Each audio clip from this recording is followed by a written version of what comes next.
桃子姐姐，我好想你啊！喜欢看乐子，喜欢恶作剧，实力出类拔萃却又不服管理，他就是海加德的双枪执行者塞米尔。但谁又知道他的过往有多心酸呢？在塞米尔的心中一直牵挂着一个人，那便是自己的桃子姐姐修马。塞米尔的童年满满的都是修马的影子。修马年龄比他大，是名副其实的孩子王，但却是个不安分的主。修马喜欢捉弄塞米尔，喜欢找乐子，喜欢冒险。塞米尔现在的性格皆是受了此影响，所以长大后他变成了他，而他却早已不在。修马与塞米尔是一对命运多舛的姐妹。修马患怪病被送往海加德治疗，不料这次分别竟成了永别。哪怕现在的修马已经复苏，但他还是他吗？文静淳朴的修马确实深受很多人喜欢，但这个修马并不是塞米尔记忆里的人。还记得塞米尔的拟态剧情吗？他只是再也接受不了别人顶着修马的形象去做各种事情。拟态确实提升了战斗实力，但同时也深深刺痛拟态原型亲人的心。当别人顶着逝去亲人的外貌，却做着各种反常的事，又该如何自处？这次剧情是塞米尔的一场表演，就像简介的一样，台上的独角在寻找舞伴，你准备好了吗？海加德发出紧急公告：第9分区执行者请注意，请尽快前往地区事务官杰拉德处报道。主角听到消息后赶忙赶回，刚出传送门便遇到了异化人，这竟然是海加德的人变成的。他在试用一种新的拟态技术，遭遇了异常情况。简单的说，便是数据被更换了。所谓的拟态技术，是将储存在数据库中的资料覆盖在使用者身上，就像套上了一层外壳。现在的瑞克便是被换成了异化人的外壳。为了调查真相，我们找到了花金博士。博士显然知道的事情很多，他向我们透露了 T4单元被调包。T4代表的正是修马的数据，在这个数据库中还有一个人的信息，而且贯穿了塞米尔剧情的始末。这里先卖个关子，后面会讲。华金调查了数据库的使用记录，可疑对象便是2个月前的塞米尔。从华金口中得知，他实力出众，性格却很糟糕，这可能便是大部分人对他的印象吧。除了海加德这么觉得，猎狗帮同样感同身受。刚巧1个月前塞米尔失去了联络，我们就顺理成章的成了打工人，来到塞米尔的落脚点，位置处于班吉斯的一个安全屋。从后续塞米尔的对话来看，这场戏他早已蓄谋已久，只不过来找他的刚好是我们。这场戏有了舞伴，也就拉开帷幕。我们上去敲门，刚开始他还在装着 AI 对话，但是当得知我们是海加德来人，明显惊讶了一下。我是海加德。哎，海加……哦，我都快忘了这回事了。怎么，他们最后选了你来找我？之后一口回绝了。他可以，但我不可以。就这样吧，拜拜。随后修马便出现了。此时真正的修马还躺在芯片中，而塞米尔还取走了海加德的数据，所以这里出现的修马只可能是塞米尔变成的。有意思的是，修马展现出的性格，在塞米尔的记忆里，修马是一个孩子王，擅长恶作剧，但我们遇到的修马性格却完全不同。这里展示的性格才是塞米尔真正的性格。童年的塞米尔是个跟在姐姐身后的小跟班，乖巧又文静。没想到吧，塞米尔走上前去，自导自演解开了密码，结果却出现了尴尬的一幕。语音识别需要塞米尔说出名字。姓名。我叫修马。修马的名字无法通过，他只能说出了自己的小名花花。我是花。这便是本次剧情最大的破绽。花花和桃子分别是塞米尔与修马的小名。禁闭的门应声而开，在塞米尔的安全屋里，左边有着一排靶子，上面有着2张照片，都遍布着弹孔。其中一张正是海加德的亨利博士。如果说埃文斯是行政管理层，那亨利博士便是科研管理层的至高者。由此可见，他对海加德抱持着极大的敌意。在墙上的屏幕中显示着双枪的设计。从游戏设定来看，塞米尔的双枪参考了磁轨炮的原理，可惜现在没落了。在墙壁上还装有定时装置，便是后续喷出礼花的道具。只是主角并没能发现。塞米尔与我们分别展开调查，但都一无所获。就在这时候，异变突起，捕鼠夹上有奶酪，老鼠宝宝就往上跳。天花板上突然降下了栅栏，将我们与塞米尔分到两边。这些都是塞米尔的算计。进来后，他一直都在门口区域调查，而主角则是深入房中，所以当栅栏降落，自然便将两人隔离在2个空间。随后便是解除装置。幸运的是，这只是一场恶作剧。平静下来后，塞米尔拿出事先藏在彩带里的纸条，上面有着班吉斯旅店的地址。由此好戏开场。来到班吉斯的旅馆，就看到柜台上有一个礼物盒子。老板说自己开业1年多，并不知道谁是花花。在塞米尔的追问下，得知留下包裹是2米高、1米宽的大块头。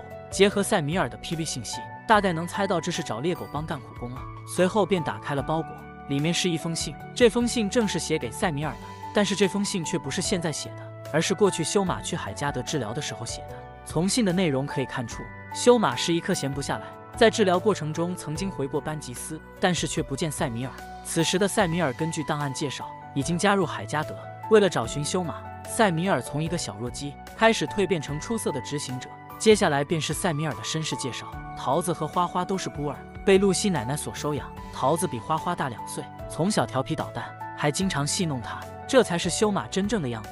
对比我们认识的修马，完全就是2个人。也因此，塞米尔保持了修马的调皮捣蛋性格。可能对塞米尔来说，这样才能感觉到修马的存在吧。修马梦想成为冒险家，而塞米尔却只想做他的小跟班。但天不遂人愿，修马得了怪病，连班吉斯最好的医生都无能为力。说到生病，就不得不替换塔里神奇的先天病了。克雷特社长的儿子与妻子都中招，结果妻子死亡，儿子更是被改造。除了他们，还有隐藏任务时空旅人里班吉斯的小男孩与医生未能治好的小女孩，都是得了病。现在连修马也是得了病。本来以为关于这种病还会有更多剧情描述，但从现在的发展来看，这病大概率也是挖坑不埋了。修马刚开始去治疗还会寄信，后来就杳无音信了。真实情况是他被以治疗的借口转移到了 X7实验室。同样参与此计划的还有因为调查黑色末日计划被打败的克劳迪亚。在塞米尔与修马剧情中，最为关键的第3人便是军刀克劳迪亚了。塞米尔为了寻找修马，顺势加入海加德，之后就很少回班吉斯了。我们跟着塞米尔拜见了露西奶奶，她一眼便认出来了小桃子。哎呀，是我的小桃子回来了，快来让奶奶看看。因为塞米尔此时是修马的形象，所以露西奶奶称呼她为小桃子是对的。但是之前塞米尔说自己是花花，所以很担心我们看出端倪，这也是剧情安排给我们的身份线索，让我们怀疑塞米尔的真正身份。在露西奶奶的印象中，修马也是爱捣蛋的性格。奶奶提到前些天花花曾回来看过他。你们是来找小花花的吗？哎呦，瞧我这记性，前些天他来看我的时候，还留了封信给小桃子呢。却不知道回来看他的就是眼前的塞米尔，同时还留下一封信。注意，奶奶说信是留给小桃子的。塞米尔看后说信里提到一个地址，临近分别，塞米尔以小桃子的身份告了别。奶奶，对不起，小桃子要改天再来看您了。也算承认了奶奶说的是真话，之后便带着我们离开了。塞米尔说这个地方是他无意发现的一个实验项目，又把信给我们看了一遍。注意信的开头，花花亲戚，还记得奶奶怎么说的吗？这是花花留下的信，这明显是相互矛盾的，自己不可能给自己留信。这里也是剧情安排的身份线索。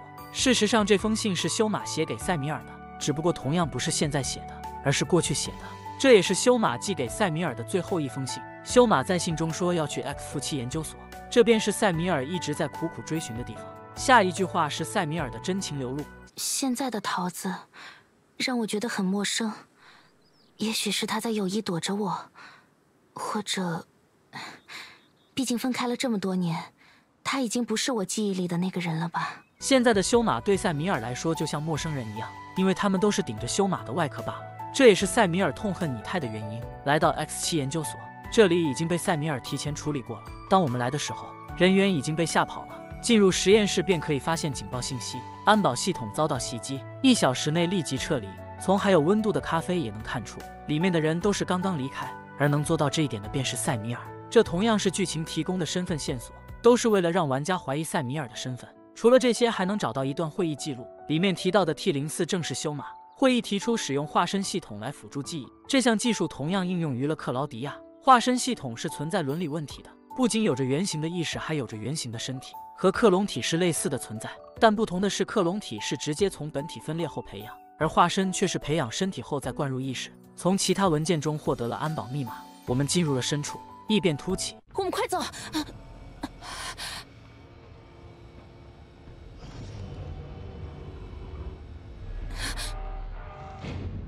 激光出现阻断了我们和塞米尔，这又是塞米尔的恶作剧，是不是感觉这里的设计有些突兀呢？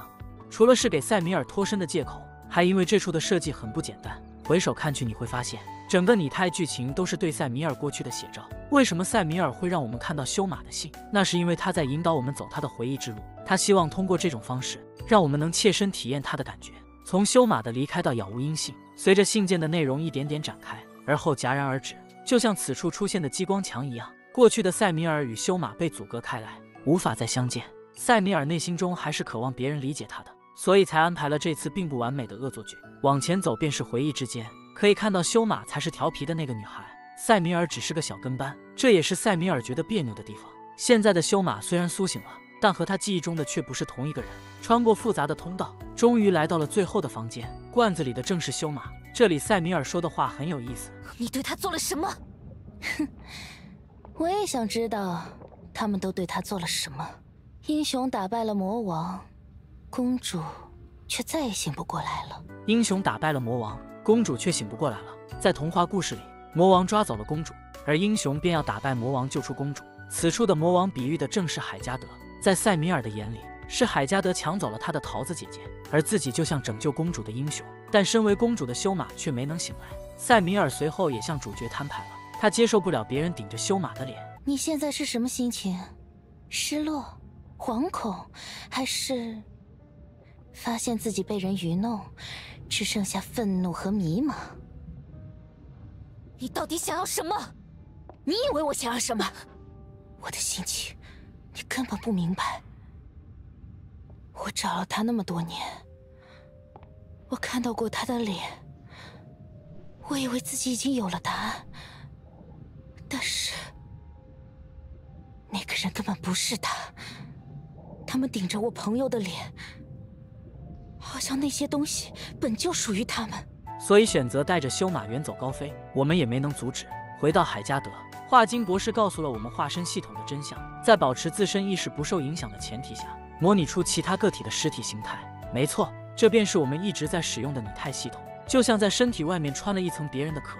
博士还提到了另一个实验对象 T03， 他便是实验的另一个幸存者克劳迪亚。为什么反复提到了克劳迪亚？因为这个任务是有后续的。在维拉，我们分别遇到了苏醒的修马、归来的塞米尔和苏醒的克劳迪亚。从他们的话里，我们可以推理出后面发生的事。塞米尔带着修马的数据逃走，克劳迪亚此时苏醒了，他接受了追回塞米尔的任务，并且成功找到了塞米尔，这也让塞米尔对他刮目相看。克劳迪亚是化身系统的成功品，这也让塞米尔看到了一丝希望。在彼此接触中，塞米尔还是妥协了，他带着修马的数据回到了海加德，与华金博士做了交易。海加德随后治疗了修马，而塞米尔显然是不相信海加德的，于是他变身成为护士，一直陪在修马的身边。海加德也默许了他的行为，但是塞米尔的心情却很糟。修马已经失去了过去的记忆，不再记得他这个妹妹，无论他在修马身边如何活动，都没法引起修马的注意。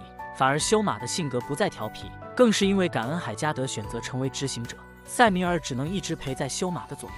很难说这个结局是好是坏。和克劳迪亚不同，同样是苏醒者，修马却没了过去的记忆，他现在同样是顶着修马的外貌，而且他还有着与身体不符合的怪力。海加德有没有做手脚都犹未可知。这段剧情在亚夏时期本该是一段封神的剧情，却被当时的双标节奏所耽误。这段剧情中有着解谜要素，花花和桃子的身份需要玩家留意线索去解开真相，也有修马与塞米尔之间的姐妹情深，还有着对拟态系统的反思。可惜当时大部分的评测都是以喷剧情为主，埋没了这一段感情戏码。只有认真看完，才能理解塞米尔当初为什么不甘与愤怒吧。本期就到这里，关注小峰，带你体验不一样的幻塔。